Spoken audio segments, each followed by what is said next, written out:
Ketemu lagi dengan saya, Lili Pranata. Hari ini kita akan mempelajari mengenai fisiologi dari sistem muskuloskeletal. Adapun tujuan kita hari ini untuk pembelajaran yang pertama adalah mahasiswa mampu menjelaskan konsep anatomi fisiologi muskuloskeletal. Kemudian yang kedua adalah mahasiswa mampu menjelaskan sistem penggerak. Mahasiswa mampu menjelaskan fungsi tulang, kemudian mahasiswa mampu menjelaskan faktor-faktor pertumbuhan tulang, kemudian yang kelima mahasiswa mampu menjelaskan mekanisme gerak. Untuk anatomi fisiologi tulang, ya, muskuloskeletal terdiri dari dua kata, muskulo dan skeletal. Muskulo itu artinya otot, kemudian skeletal itu artinya tulang. Jadi muskulo atau muskular adalah jaringan atau otot-otot tubuh atau ilmu yang digunakan atau ilmu yang mempelajari tentang otot-otot tubuh namanya miologi. Kemudian skeletal atau kita sebut dengan osteo, tulang kerangka tubuh atau ilmu yang mempelajari namanya osteologi. Muskuloskeletal disebut juga lokomotor. Mengapa lokomotor? Karena bagian untuk bergerak. Jadi ketika tidak ada tulang, tidak ada otot, maka manusia tidak akan bisa bergerak kemana-mana. Jadi hanya bed rest, ya. Untuk sistem pergerakan, jadi yang pertama harus ada saraf. Mengapa harus ada saraf? Karena saraf ini mengkoordinasi seluruh aktivitas manusia, baik itu yang digerakkan seperti seperti otot dan seperti tulang. Kemudian tulang di sini harus ada. Mengapa manusia diciptakan ada tulang? Bahkan tulang ini yang paling besar, ya, penting itu adalah tulang belakang. Ketika manusia tidak ada tulang belakang, manusia tidak dapat berdiri, tidak dapat duduk dengan tegap, dan sebagainya. Kemudian yang ketiga adalah sendi. Sendi ini juga sangat penting ketika kita antar tulang dengan tulang yang lain harus ada sendi sehingga dapat kita bisa gerakkan tulang-tulang kita. Kemudian ada otot. Otot ini seperti orang bilang namanya daging. Jadi otot ini lapisan yang melapisi tulang, kemudian membantu untuk proses pergerakan. Sistem otot terdiri dari yang pertama ada otot sendiri. Jadi kalau ada otot, yang kedua ada fascia, ada tendon. Jadi di bagian tulang tadi dilapisi oleh otot, oleh fascia, oleh tendon. Nah, kita akan bahas lebih dalam mengenai otot. Otot ini terdiri dari 40% berat badan. Jadi 40% berat badan kita itu isinya adalah otot. Kemudian fungsinya untuk apa? Otot fungsinya adalah gerakan voluntary, menegakkan tubuh. Jadi otot ini membantu kita untuk menggerakkan tubuh kita berjalan, berlari, atau berdiri, ataupun duduk, ya. Kemudian sebagian besar pada tulang. Jadi otot ini melekatnya pada tulang. Kemudian otot dapat dirangsang secara kimia, listrik, dan mekanik. Jadi di sini kimia yang dimaksud adalah beberapa energi-energi kimia yang ada di dalam tubuh atau di luar tubuh. Nah, ini listrik. Jadi listrik-listrik yang memang timbul pada tubuh kita atau yang dari luar. Kemudian mekanik ini cara kerja otot kita. Kemudian untuk otot khusus ini adalah otot jantung. Ini bekerja hanya di jantung, ya, berkontraksi pada jantung. Kemudian dilanjutkan dengan otot, ya. Tadi otot ada 3 macam. Jadi ada otot bergaris, ya. Otot bergaris itu kita sebut juga otot lurik, otot rangka, otot sadar, dan akan berkontraksi jika dirangsang oleh stimulus saraf. Ini otot bergaris. Ya, kemudian ini misalnya otot pada ekstremitas ini pada tangan, pada kaki, misalnya kita ada rangsangan, misalnya kita takut terhadap binatang buas yang ada di depan kita, maka kita akan lari. Kemudian otot polos. Otot polos ini ada di dalam tubuh, ya. Tidak terlihat dia bergaris atau licin atau tidak sadar, kontraksi tanpa melalui stimulus seperti pembuluh darah, pembuluh limfu, pencernaan yang ada di dalam organ-organ kita. Kemudian ya, yang ketiga adalah otot sphincter. Misalnya adalah sphincter ani, sphincter pylorus. Ini sphincter ini ada di area sistem pencernaan di bagian bawah, di bagian anus ya. Kemudian ada pylorus ini pada saat memasuki dia di bagian gaster atau lambung. Kemudian untuk lanjutan fascia. Fascia itu jaringan yang membungkus dan mengikat jaringan lunak fascia perifer terdapat di bawah kulit atau kita sebut di dalam profunda. Kemudian ada fungsinya untuk apa? Yang pertama adalah mengelilingi otot. Jadi otot itu dikelilingi oleh fascia. Menyediakan tempat tambahan otot memungkinkan struktur bergerak satu sama lain dan menyediakan tempat pembuluh darah dan saraf. Kemudian yang ketiga, penjelasan mengenai tendon. Jadi tendon itu apa? Pengikat otot pada tulang berupa serabut-serabut putih yang sedikit elastis. Jadi ketika kita melihat ada otot itu di ujungnya ada serabut-serabut putih. Nah, itulah yang disebut dengan tendon. Sebuah pita jaringan ikat yang melekat pada ujung-ujung dari tulang ya, fungsinya ya mengirimkan massa otot yang besar, mengonsentrasikan kekuatan pada salah satu tulang, menggabungkan beberapa tendon, sifatnya adalah protektif dan suportif di sekitar sendi. Kemudian kita lanjut. Nah, fungsi nanti kita bagi menjadi fungsi umum dan fungsi khusus. Secara umum, fungsi tulang yang pertama adalah formasi kerangka. Formasi kerangka itu apa? Yaitu membuat tubuh kita ini jadi tersusun dengan rapi, dengan baik, ya, kemudian menjaga kestabilan tubuh. Makanya ada rangka tubuh manusia yang terdiri dari beberapa tulang. Kemudian formasi sendi. Jadi sendi-sendi kita disusun oleh beberapa tulang. Jadi sendi-sendi yang ada di tubuh manusia.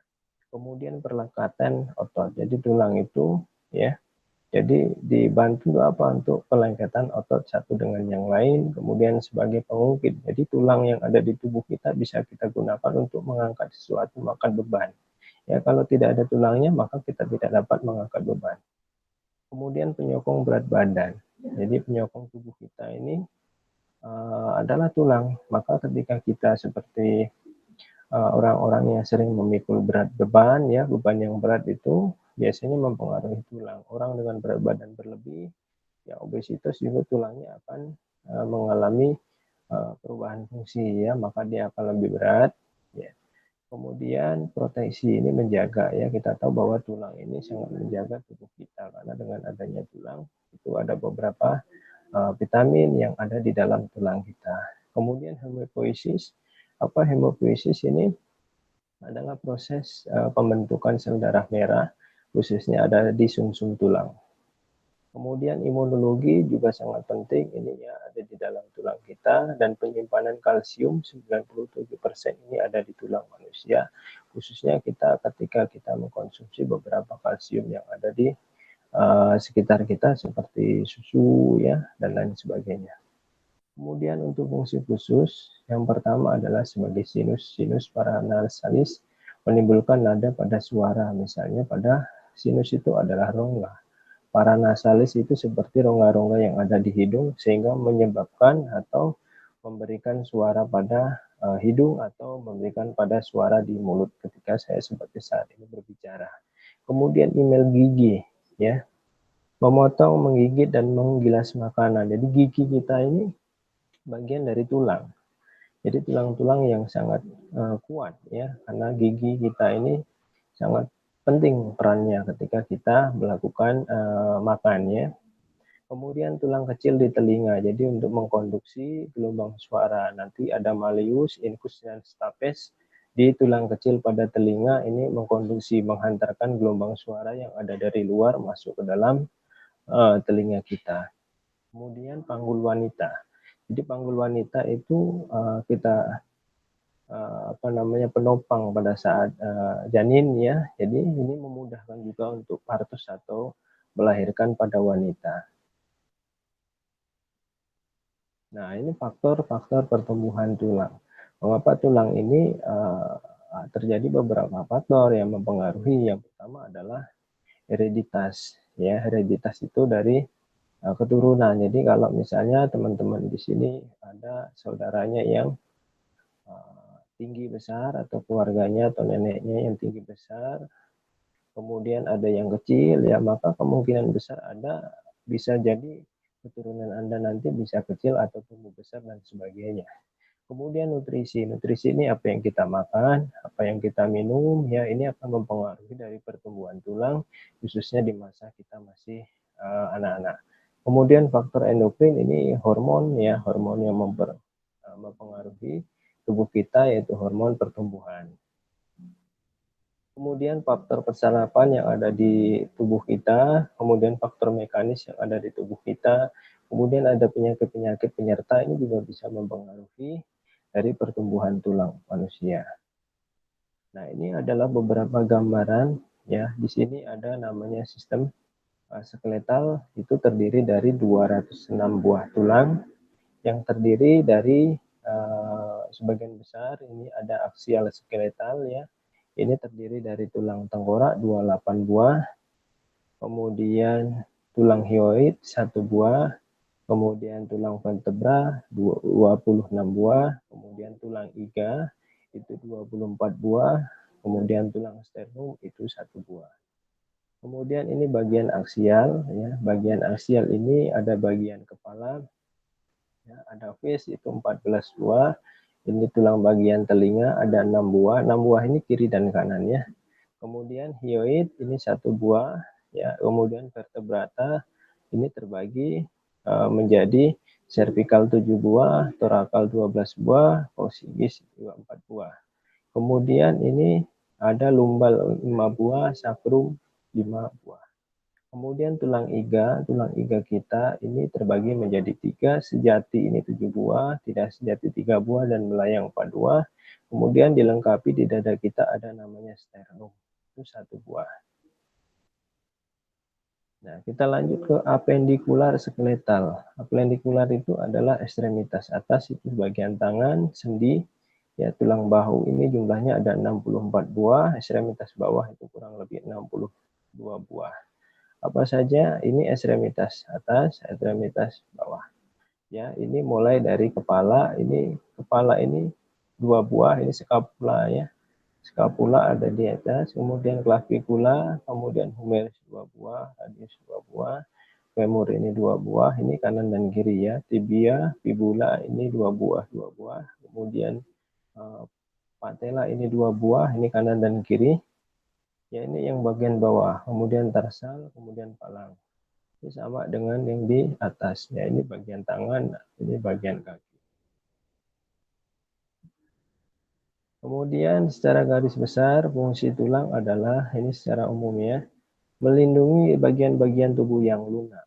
Jadi tulang ini melindungi tubuh yang lunak, misalnya kita contohkan adalah iga, ya. Tulang iga kita atau kita sebutnya costae. Jadi ini akan melindungi seperti organ-organ jantung, seperti organ paru-paru yang ada di dada kita. Kemudian di otak juga, ya, di otak kita di bagian kepala itu adalah tulang tengkorak. Ini sangat melindungi otak kita yang ada di kepala.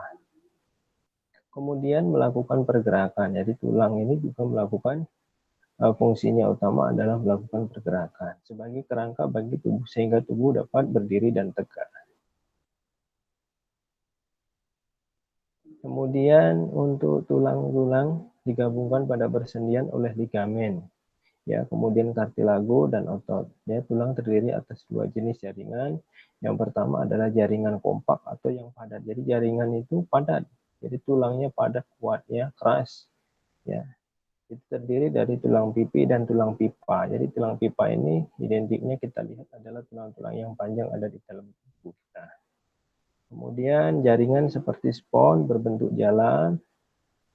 Kemudian ujung pula, ya, di ujung-ujung tulang, ya, ada ujung lapisan tulang, ya, seperti skapula, ya. Skapula ini nanti ada di bagian kepala, kranium, sternum. Sternum ini di dada bagian depan, iga-iga, ya. Nah, kemudian untuk periosteum adalah membran vaskuler, ya petrus yang melapisi tulang dan banyak pembuluh darah dijumpai di dalamnya. Jadi ini yang ada di dalam tulang ya. Jadi nanti ditemukan juga banyak pembuluh darah. Kemudian ada kartilago. Kartilago tulang rawan di bagian ujung-ujung dari tulang yang berwarna putih. Nah, ini namanya kartilago. Ya. Kemudian macam-macam tulang untuk kartilago, ini tulang rawan ya. Kita sebutnya tulang rawan kartilago itu. Yang pertama ada hialin. Hialin itu terdapat pada ujung tulang-tulang panjang seperti tulang pada tangan kita, pada kaki kita ya. Kemudian tulang fibrosa ini pada rongga cawan ya, di daerah tulang panggul dan rongga glenoid atau dari tulang skapula. Tulang rawan elastis ini terdapat dalam daun telinga ya, epiglotis dan faring. Itu bentuknya tulang tapi dia elastis ya. Seperti daun telinga kita itu adalah ada bagiannya adalah tulang, tetapi tulang itu sangat elastis ya, jadi tidak mudah patah ya. Kemudian ketika kita posisi tidur juga tidak sakit ketika kita tulang telinga tertekan ya. Kemudian untuk struktur tulang itu ada bagian-bagian namanya nanti korteks. Kemudian ada periosteum, kemudian ada xelomaru, kemudian endosteum, kemudian medulla cavity, kemudian red marrow ya, kemudian ada spong. Nah, ini adalah beberapa gambaran ya mengenai bagian-bagian tadi. Ini bagian-bagian yang kita jelaskan. Ini ada periosteum, ini namanya xilomaro. Yang kemudian ini adalah endosteum, ya, kemudian medulla cavity dan kompang bone. Jadi di sini bagian-bagiannya, ini bagian spong ya. Bagian spong ini bagian berongga-rongga kecil di sini. Ini bagiannya ada namanya epifisis, ada diafisis, metafisis, epifisis. Ya. Nah, ini sel-sel penyusun tulang. Yang pertama ada namanya osteoblast. Jadi osteoblast ini menghasilkan jaringan osteosit, ya. Osteo kan artinya tulang. Dan mensekresikan fosfat dalam pengadaan kalsium dan fosfat ke dalam matrik-matrik tulang sehingga terbentuklah penyusunan tulang. Yang kedua adalah osteosit. Jadi osteosit ini sel tulang dewasa yang bertindak sebagai lintasan untuk pertukaran kimiawi melalui tulang yang padat. Kemudian osteoklast, sel ini yang dapat mengabsorpsi mineral dan matrik tulang sehingga menghasilkan enzim, ya, kemudian memecah matrik, kemudian mineral tulang, tulang kalsium, fosfat, kemudian terhempas ke dalam darah. Jadi semua nanti masuk ke dalam darah. Demikianlah untuk materi kita hari ini. Semoga materi tentang fisiologi dari sistem muskuloskeletal dapat dipelajari dengan baik, dapat menjadikan ilmu bagi kita semuanya. Selamat siang dan selamat melanjutkan aktivitasnya.